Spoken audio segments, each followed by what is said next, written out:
बिस्मिल्लाहिर्रहमानिर्रहीम। अस्सलाम वालेकुम नाज़रीन, इरफान हाशमी आपको प्रोग्राम में खुश आमदीद कहता हूँ। और आज हमें पाकिस्तान से खुसूसी तौर पे ब्रिगेडियर रिटायर्ड से गजनफर अली ने ज्वाइन किया है। सर बहुत शुक्रिया आपके वक्त का। Thank you Irfan. सर ये अब्दुल्ला साले का एक बयान हम देख रहे हैं और इसकी एक पूरी टाइमलाइन है।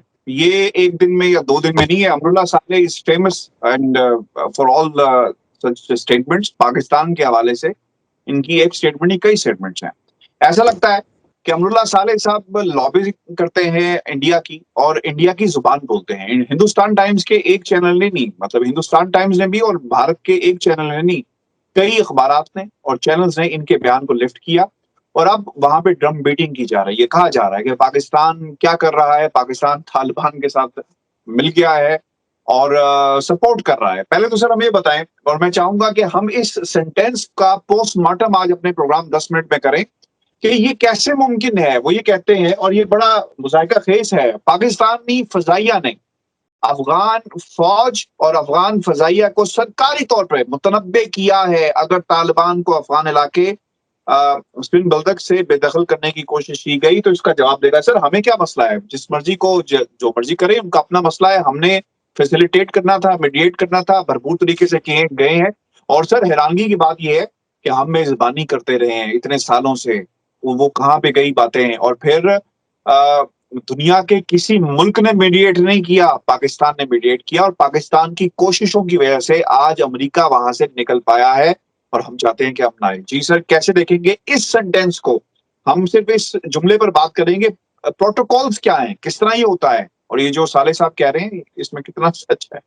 बहुत शुक्रिया इरफान, बहुत बहुत शुक्रिया। काश थोड़ा 10 मिनट से ज़्यादा टाइम होता तो मैं इसकी तमाम हकीकत आपको बयान कर सकता बहुत वाज़ेह तरीके से, लेकिन इसको थोड़ा शॉर्ट करते हुए मैं कहूँगा, पहली बात मैं ये कहूँगा कि कोई बयान देने के लिए या कोई सवाल उठाने के लिए, सवाल करने के लिए आपको अक्ल की ज़रूरत होती है, जिसको आप ग्रे मैटर कहते हैं। आपकी अक्ल इतनी होनी चाहिए कि आप सिचुएशन को कंसीव कर सकें। अमर साले जो है, he has got limited vision and limited अक्ल, जो उसके बयानात माजी में आते रहे हैं आपने वो देखूंगा। दूसरा, आपको बयान देते हुए किसी का पपेट नहीं होना चाहिए, किसी का टूल नहीं बनना चाहिए। अमर साले, अशरफ गनी, अब्दुल्ला ये पपेट हैं, ये एजेंट हैं रॉ के और CIA के।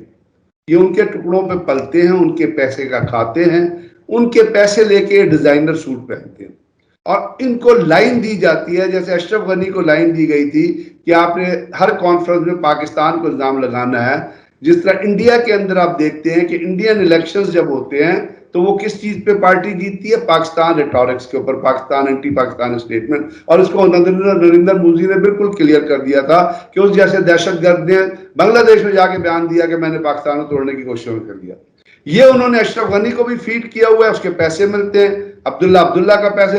अमर साले बेवकूफ किस्म का एक थर्ड क्लास आदमी है जिसके अंदर ग्रे मैटर नहीं है। दूसरी चीज, ये तो इंसानी उसकी पर्सनैलिटी से ताल्लुक रखता है। उसके सारे बयान नहायत ही हमकाना, नहायत ही फुलिश और प्रोपेगेंडे से भरे हुए और वेनम से भरे हुए हैं, जो वेनम इंडिया ने जनरेट किया पैसे दे के, अपना एजेंट बना के अमर साले के अंदर। दूसरी चीज ये है कि दोनों इंटरनेशनल बॉर्डर्स के अक्रॉस, जैसे पाकिस्तान भी सॉवरेन स्टेट है, अफगानिस्तान भी सॉवरेन स्टेट है, इंडिया भी सॉवरेन स्टेट है, तो इंटरनेशनल कवानीन के मुताबिक, अगर आपने इंटरनेशनल कवानीन किसी ने पढ़े हो, जो अमर साले जैसे लोग नहीं पढ़ सकते, उस जैसे डड इस किस्म की चीजें नहीं पढ़ सकते, उन कवानीन के मुताबिक एक लिमिट मुकर्रर की जाती है ट्रांस फ्रंटियर फ्लाई करने के लिए। यानी पाकिस्तान और इंडिया के दरमियान एक लिमिट है।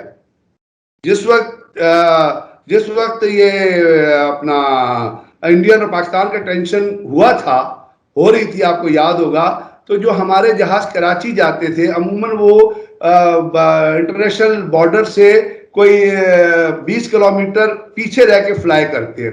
लेकिन उस जमाने में जहाज यहाँ से क्वेटा जाता था और क्वेटा से कराची जाता था, बिकॉज टेंशन की वजह से आप बॉर्डर को अवॉइड करते थे और बॉर्डर वायलेट नहीं होता था। इसी तरह जंगी जहाजों के लिए भी ये है कि उन्हें एक लिमिट में रहना पड़ता है और वो ट्रांस फ्रंटियर लिमिट दोनों इंटरनेशनल कवानीन के मुताबिक आप लिमिट करते हैं. जैसे पाकिस्तान और इंडिया के दरमियान भी कोई 20 से 25 नॉटिकल माइल्स का फासला है जिसमें दोनों मुल्कों के जहाज फ्लाई नहीं कर सकते, और अगर फ्लाई करते हैं तो या तो इन्फॉर्म करना पड़ता है या उसको वायलेशन तस्वर किया जाता है. इस तरह पाकिस्तान और अफगानिस्तान के दरमियान भी ये लिमिट मौजूद है, और ये तमाम की तमाम बैनुल अक़वामी पीस कमेटी के जो कवानीन हैं यूएनओ के हिसाब से वॉर के, उनके मुताबिक एक चीज लिमिट की जाती है. अब इस चीज के मुताबिक कि आप किस इलाके में कितने डिस्टेंस पे रह के फ्लाई कर सकते हैं, इस चीज को आप स्पिन बोल्दक के ऊपर ले जाइए जहां पे तालिबान ने कब्जा किया, और वो है क्रॉसिंग पॉइंट, यानी crossing point between Pakistan and Afghanistan on the Chaman border. अब वहां पे अफगान फजाइया जो है उसकी इंटेंशन थी या होगी या थी या करना चाहते थे, क्योंकि वहां पे कब्जा हो गया था, तो उनकी कोशिश थी कि वो उसको बम्बार्ड करें. अब उसके ऊपर पाकिस्तान ने जो चीज सामने आई है, पाकिस्तान फिजाइया ने, पाकिस्तान गवर्नमेंट ने, फिजाइया की कोई बातचीत नहीं है, पाकिस्तान गवर्नमेंट ने उनको ये बताया कि जी आपने अगर अपने इलाके में ऑपरेशन करना है तो आपने बॉर्डर सैंक्टिटी का ख्याल रखना, यानी, और हमने उसके मुताबिक अपने प्रोटोकॉल्स भी स्टैब्लिश कर दिए. और प्रोटोकॉल्स क्या होते हैं कि जब इस किस्म की सिचुएशन होती है जहां पे आपको खतरा होता है कि दुश्मन का कोई जहाज है आपके बॉर्डर्स को वायलेट करेगा, या वो नॉटिकल माइल्स की जो लिमिट है इंटरनेशनल फ्लाइंग की उसको वायलेट करेगा, तो अपने कैप्स जो होते हैं जिसको आप कम्बैट एयर पेट्रोल कहते हैं, या आपके जो रैकी मिशन होते हैं, या जो सर्वेलेंस मिशन 2-2 की अमून उसमें फ्लाई करते हैं, वो आप एक्टिवेट कर देते हैं और वो फिर बॉर्डर के उस इलाके में फ्लाई करना शुरू कर देते हैं. तो पाकिस्तान ने उनको ये कन्वे किया था कि आपने अगर अपने इलाके में ऑपरेशन करना है या स्पिन बोल्दक में आपकी फिजाइया ने ऑपरेशन करना है तो हमें किसी किस्म का कोई इतराज नहीं है. पाकिस्तान गवर्नमेंट ने कहा, इसमें फिजाइया की कोई बातचीत नहीं हुई थी, और पाकिस्तान ने उसके हिसाब से अपने प्रोटोकॉल जो वो इनिशिएट कर. अब इसको समझने के लिए आपको अक्ल चाहिए. अब दूसरी बात ये, अफगान फिजाइया को आप ले लें, अफगान फिजाइया के पास कौन से जहाज हैं? ऐसे जहाज हैं जिनसे वो अपना स्पीडी मिशंस कर सकते हैं या मिशन करके निकल सकते हैं. उस फिजाइया की तो बेसिक कैपेबिलिटी जो है, अभी उनको कोई अमेरिकन जो है वो उन्होंने कहा है कि हम उनको कोई अपना वो जो जहाज है वो सप्लाई कर रहे हैं, करेंगे, जिसका उन्होंने वायदा किया, उसकी बातचीत उन पर चल रही है. अदरवाइज ज्यादा तो उनका कैलिबर हेलीकॉप्टर्स का है, और उस हेलीकॉप्टर से अगर आपने फ्राई करना है तो आपको पता है कि हेलीकॉप्टर्स से तो आप जो है टारगेट को शूट कर सकते हैं. अपना बायर जब आप शूट करते हैं तो जरूरी नहीं कि आप एंड टारगेट के, आप स्टैंड ऑफ डिस्टेंस कहते हैं उसको, यानी आप पीछे रह के टारगेट को शूट इन कर सकते हैं. तो पाकिस्तान ने जो चीज की थी वो एक अफगान गवर्नमेंट की मदद के लिए कन्वे किया था. अब आप उसको जो रंग देना चाहते हैं या जो चीज करना चाहते हैं उसमें तो आपको अमर सवाले जैसे बहुत सारे लोग मिल जाएंगे जो प्रोपेगेंडा करते हैं. और प्रोपेगेंडा क्यों करते हैं? वो इसलिए प्रोपेगेंडा करते हैं कि उनको उस चीज के पैसे मिलते हैं, और इसमें कोई शक नहीं है. मैं आपको प्रूफ से कह सकता हूँ कि अमर साले is an agent of raw.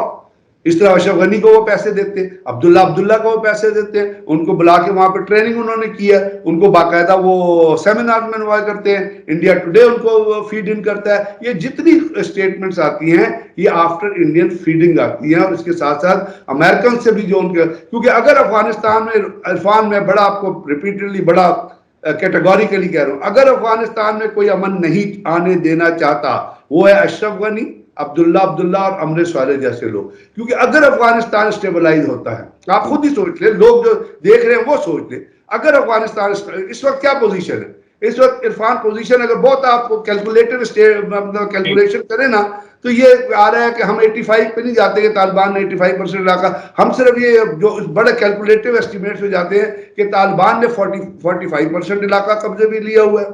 Ashraf Ghani की हुकूमत के पास 31% है, और 24% इलाका है इंटरनेशनल एस्टिमेट्स के मुताबिक विच इज कंटेस्टेड इलाका. और उस कंटेस्ट में अब तालिबान ने कहा हम अभी शहरों में दाखिल नहीं होंगे. तो बात यह है कि अगर वहां पे कैपेबिलिटी है, अफगान फिजाइया की किस वक्त कैपेबिलिटी नहीं थी.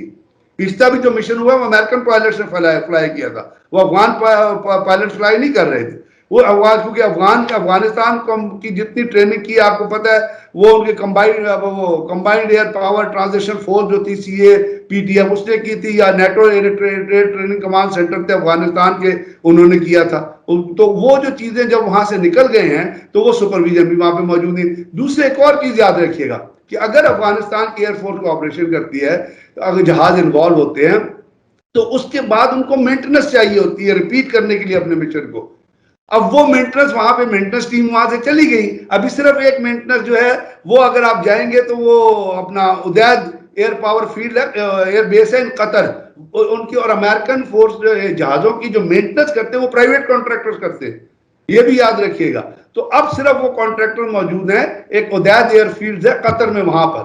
تو یہ تمام اس چیز کو پوسٹ کرنا کہ یہ افغان ایئر فورس یہ کر سکتی تھی, اور یہ امر والے جیسے بے وقوف لوگ ہی کر سکتے ہیں جن کے اندر گرے میٹر نہیں ہے, جن کی عقل جو ہے وہ پاؤں میں ہوتی ہے.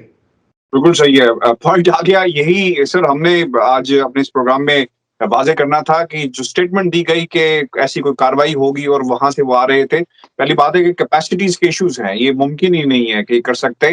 اور آپ نے تو خیر پورا پوسٹ مارٹم کر دیا اس پوری سچویشن کا. ویورز, یہ ہمارا آج کا شو تھا, اپنے کمنٹس ہمیں ضرور بھیجیے گا, اور اس سے جڑے ہوئے مزید بھی جو پہلو ہیں وہ ویڈیوز میں بریگیڈیئر صاحب کے سامنے رکھیں گے. مجھے اجازت دیجیے, اللہ نے